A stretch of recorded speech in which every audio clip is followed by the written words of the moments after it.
Shema Yisrael, Adonai Eloheinu, Adonai Echad. Bezrat Hashem, Asakim Baruchim. We're finished Arvit right now. We're holding at the yeshiva in Sterling in Southwest 40th Avenue. Everybody's welcome to come right next to Domino's. Bezrat Hashem, we're covering now the fourth Aliya of ParshaH Shemot.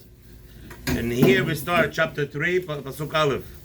And Moshe was a shepherd. He was a pastuch in Yitro's house for his father-in-law. Pastuch, shepherd, roetzon. Okay? Okay. Who was he? Kohen Midyan. Who was Yitro? Why was he? As we discussed yesterday, Yitro was excommunicated. So Moshe Rabbeinu took over all the duties of a young lad that's supposed to be doing, taking care of the flocks and all the herd. And what happened? Moshe Rabbeinu was once. It tells us one over here. What happened was that Moshe Rabbeinu was shepherding in the desert, and he came by a mountain of Horeva, the mountain of Hashem, and he saw something there. What happened? He saw an angel appear to him in the guise of fire of the bush, meaning a bush was fire and burning, but it was a malach. He saw an angel. There was a very strange thing. The bush was on fire, but it was not burning. So obviously Moshe Rabbeinu got interested, and he wanted to see what's going on there. How did he get there? The Midrash tells us that he was actually chasing one of the little shepelach that ran away. Young shepelach, that ran away, one sheep. So Moshe Rabbeinu was chasing it to come bring it back to the house. They should have got an arm. And on the way, that was actually one of the tests. HaKadosh Baruch Hu wanted to see if Moshe Rabbeinu is ready. Is he fit to be the manhig of Am Yisrael? To be fit? What does that mean, to be a leader of Am Yisrael? It means you feel everybody's plights. You have to know, you have to feel a person. You can't just be, I'm a rabbi of the shul in my bay. You have to understand what are the needs of every congregant. What is every congregant doing? What's his business? How is he surviving? The Gemara says that Rabban Gamliel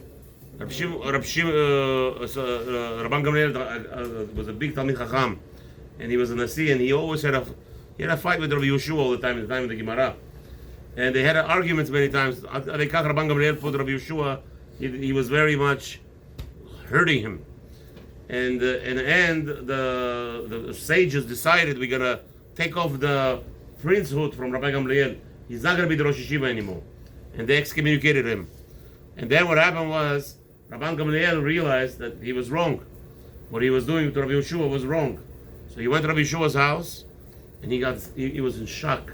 Rabban Gamliel lived like a rich man. He was a lineage of David HaMelech. They were princesses. They had to be wealthy. In the honor of the Torah, he was the Rosh Yeshiva. And he looks into Rabbi Yeshua's house. What was he doing? What was his business? He was molding nails. That was the business of Rabbi Yeshua, molding nails. You know what that is? A whole house was preparing, whatever it was, making nails to be sharp, whatever it was. The whole house was black. It was sharp. It was preparing nails. That was his job. Wow. Okay? That's how his job. How much nails cost? They did by hand. Habibi, how much cost nails today? A box of nails. $4. A pound of nails today costs about $5. Imagine a pound of nails. There's about 200-300, maybe even 500 nails. Prices went up. Okay? $6. Imagine this. Rabbi Yeshua is working a week to prepare a box of nails for $6. Wow. Okay? So Rabban Gamliel is like, what? This is your job? I didn't know you were doing metals with the nails. Says Rabbi Yeshua, wow unto a leader like you, who doesn't even know what the flock is making, how the flock is making money. You know, a rabbi could say, Baruch Hashem, rabbi gets a salary $200,000 a year. Wow. Rosh Katan, he doesn't care about anybody's money, as long as he gets a check. Do you know what your congregants do? And where is getting a check? From the congregants. They're paying the shul. The board. The board. The Do you know that half of your shul are thieves? That all the money that they get, they steal, they cheat people, they lie, they sell trefot to people and say it's kosher. The rabbi has to know everything about the community. Can't just, I got a good salary, bye-bye. Habibi, What about those poor people in the community? A rabbi has to go once a week. I know good rabbis. They go around collect tzedakah for a poor person in the shul, for poor people. They go around. They're not ashamed. That's what a good leader is supposed to do. A leader is supposed to be caring. That's what Moshe Rabbeinu was. Hashem was looking in Moshe Rabbeinu. He saw that he was running up to this little shepherd that was putting himself in danger. Moshe Rabbeinu went and saved him. So now he was ra'ui. He was fit.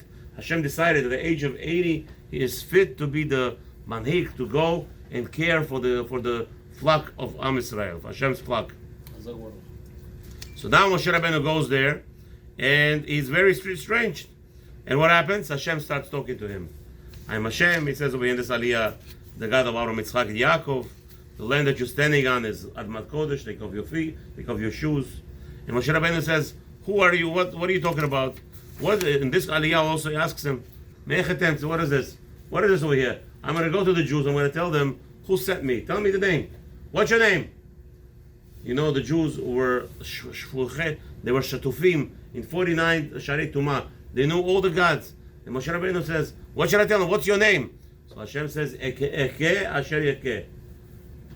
And Moshe Rabbeinu says, what does this mean, Eke? I will be. And tell them, I will be sent me. So Moshe Rabbeinu says, what kind of name is this? They're not going to believe me. Hashem says, Bnei Israel not going to believe you? Bnei Israel is a nation of belief. We're the nation of believers. I'm going to send you to Paro, and you're going to take out the Jews. And Moshe Rabbeinu goes back and forth. Chazal say this discussion, this Aliyah, took 7 days. 7 days, back and forth. Shlach Asher biyad shlach. Go send it in somebody else's hands. Go send it in Aaron's hands. There's other people. Moshe Rabbeinu was what is the Anav? What is the most humblest person? How far he went? Even yesterday we learned what's Animut. How far it went? He throws daughters, confused them. They didn't understand he's talking. He was so humble that he said, "I didn't save you. The Ish Mitzri saved them." What do you want to say? I want to say about Chassidus. No, about Chassidus. I just have to finish Aliyah. Just one Aliyah. On this Aliyah, Vayomer Moshe Elokim, Hina Nochi Ba El Bnei Yisrael, Ma'amarti Alehem. Okay, so this is the answer. Hashem tells them they're going to trust you. Don't worry. Okay, Vayomer Od Elokim El Moshe, Kotomar Bnei Yisrael. This is what you should say to them. Avotechem, the God of your fathers, Abraham, Yitzchak, and Yaakov, sent me to you to get you. Zeh Shmi Leolam. Hashem says, you know what? This is my name. Don't worry about the name. This is how I'm known. And if you're going to talk to a Jew, if there is a Jew out there, why do you think people who have no relations to nothing, no Yiddishkeit, nothing, not Torah, they never heard of a kippah, they never heard of a rabbi, all of a sudden they cling into something? What's happening? Why? Because the neshama, as we say, even Ger, what happened all of a sudden? A guy was fine, lived his life, all of a sudden he wants to be midabek b'Hashem. What's happening there? There is a spark that's within him, and it's growing. It's not letting him sit quietly, and it's not even it's not spiritual. It's not physical. You can't see it.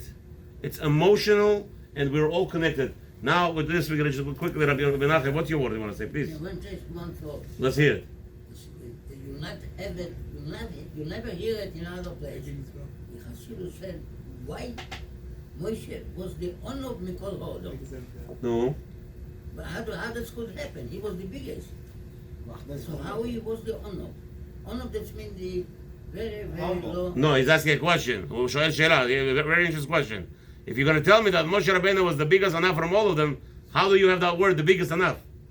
No, let me hear. Let's answer. He was the honor. Why? Because he was thinking to himself that somebody in his job and his profession to give the Torah and to do with the Jews and will do better for him. You hear what he's saying? He says the answer is Moshe Rabbeinu even believed that anyone who stood next to him would have Moshe Rabbeinu's job. They would do a much better job. Have a nice evening. Thank you. Thank you.